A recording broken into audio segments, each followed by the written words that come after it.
everyone, and welcome to one of my most highly requested videos. In the video I am so happy I finally got around to making, and it is my top 10 favorite manga of 2014. So this is my top 10 list as of 2014. These are some of my favorite manga series of all time. I love them for one reason or another, and I'll share them with you as I go down the list. So it was really hard narrowing it down, and I haven't read every single series out there. I haven't read every single series I own in my collection, so if there's a series you're like, oh, why isn't that on your list? It's awesome. It's probably because I either haven't read it or haven't read a lot of it.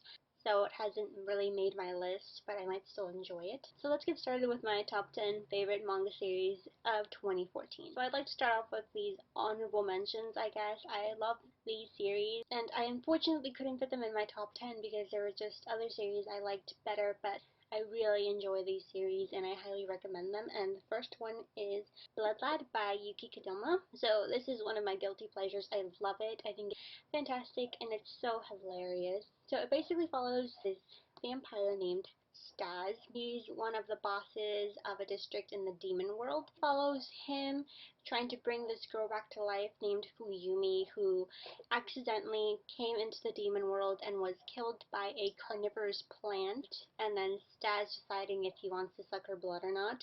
And I know it seems like a very, basic plot, but other things happen and it's fantastic, and you get to meet his other friends like Wolf Boy, you get to meet his family like Braz and Liz, and then you get to find out more things about the demon world, like the hierarchy and the king and then the previous king and what happened to his parents. He's like an otaku fanboy. He collects anime and manga from the human world and watches it and is a big fan of Japanese culture, and he wishes to go to Japan, and it's hilarious. Like, he idolizes Goku. He attempts the Kamehameha at one point. It's fantastic. So, highly recommend BLOOD. And the anime only had 10 episodes plus an OVA. Another honorable mention is Bakuman by the same author and artist as Death Note. I have yet to read Death Note. I know it's embarrassing. A lot of people have read Death Note and I have not. I picked up Bakuman and I absolutely love it. It's a fantastic story. It's about these two classmates named Mashiro and Takaki. They team up, like one writes and one draws manga, and them just getting into the whole manga industry in Japan. The story starts off when they're in their teens and then goes off until they're in their 20s, mid-20s I believe, and it just shows them growing up and just progressing and getting to the place that they want to get to in the manga world, and it is a fantastic read. Very dialogue heavy, so it takes time to read all 20 volumes, but it's like the first couple of volumes are awesome, the last volumes are fantastic, and you just really want to know how it ends, and the characters are lovable. Not just the main characters, but all the supporting characters. Like Hiromaru, oh my god, he's awesome and hilarious, and highly recommend Bakuman. And now, kicking off my top 10 list of favorite manga as of 2014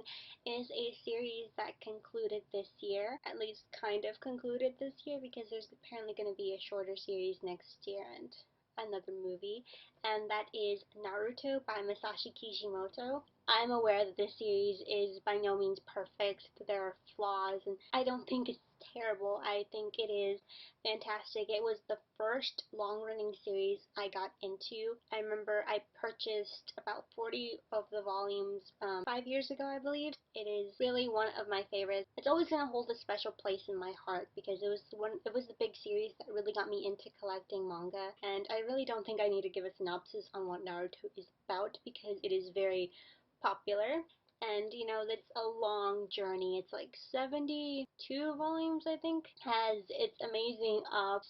It does have downs, of course, but it has some of the best moments ever and some of my favorite moments in anime and manga history, so of course I had to include it in my top 10 favorite manga series of all time. Next at number 9 is a series I got into this year, and that is The Seven Deadly Sins, or Nanatsu no Taizai by Zakaba Suzuki. So yeah, Nanatsu no Taizai, fantastic story, fantastic shonen. It had some really great chapters this year. It starts off with this girl named Elizabeth, and she's searching the kingdom for the 7 deadly sins. These 7 warriors who were framed, searching for them because she believes that they didn't do anything wrong and that they are the only ones that can help bring order to the kingdom and to just stop the evil holy knight. And it's fantastic, it's funny, sometimes it's too perverted, especially the main character Meliodas, but then he's perverted, but then he's so badass. And there are other characters that are just awesome, like the other sins. I highly recommend it. It's like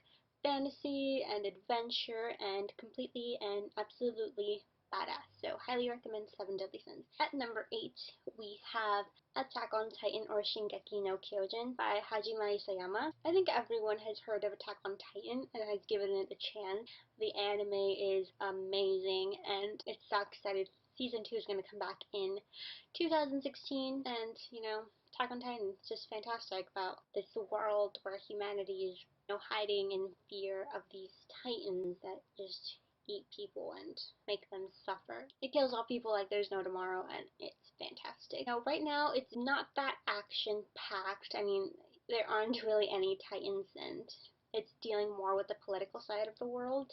And while I'm a fan of that, some other people are not.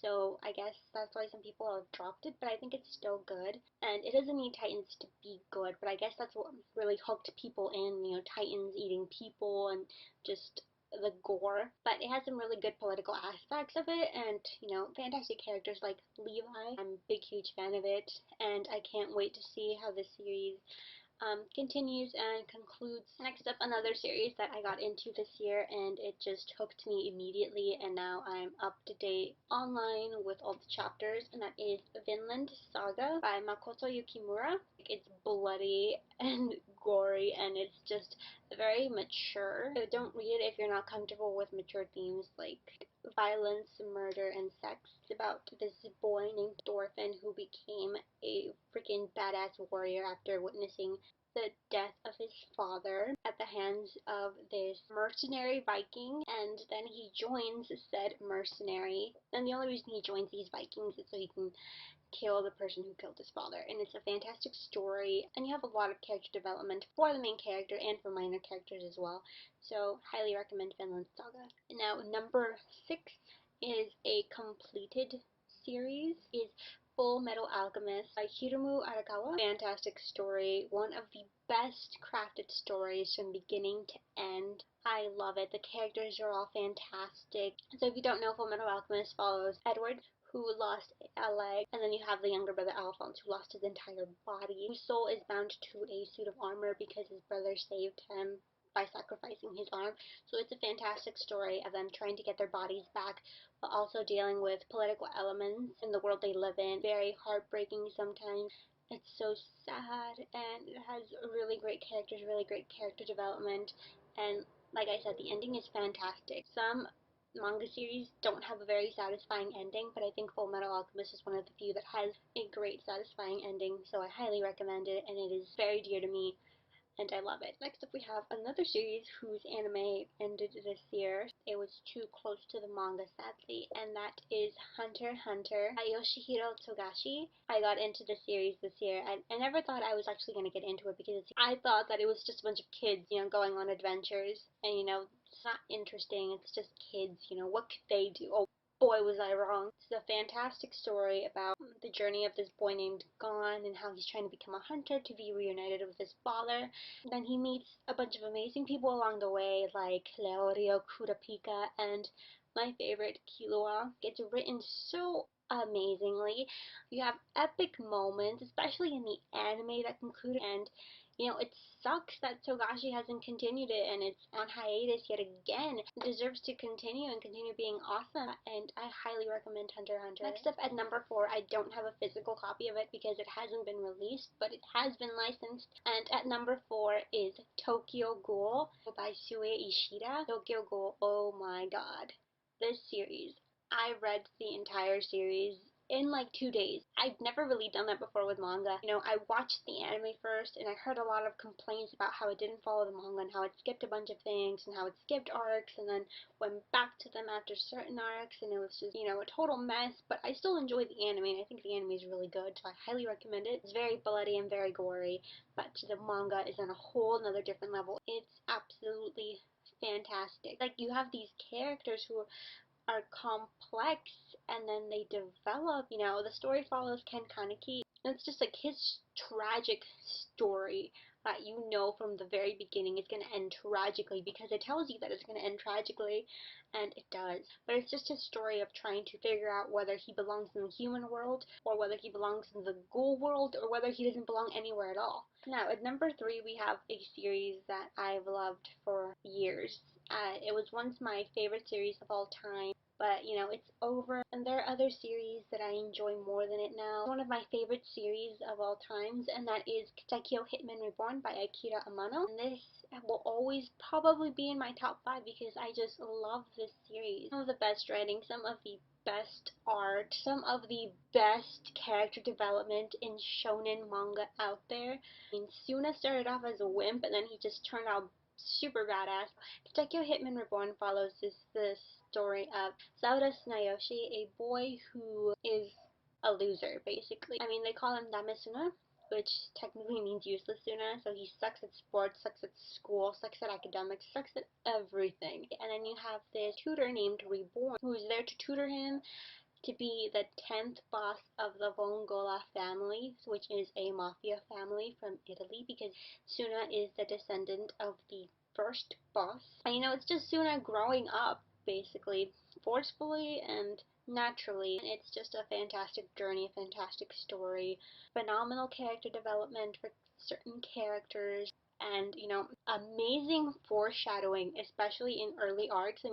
It's very silly at the beginning, but then it got turned into like your typical battle shonen, and it did battles amazing, and I highly recommend it. Now, my top 2, while they are written by the same person, the one at number 2 is drawn by another person, so it's a collaboration. But they're still separate series because different things are going on even though they're in the same world. So at number 2, I have SINBAD no BOUKEN, or The Adventure of SINBAD. This is the spin-off of MAGI, and it's just the adventure of SINBAD.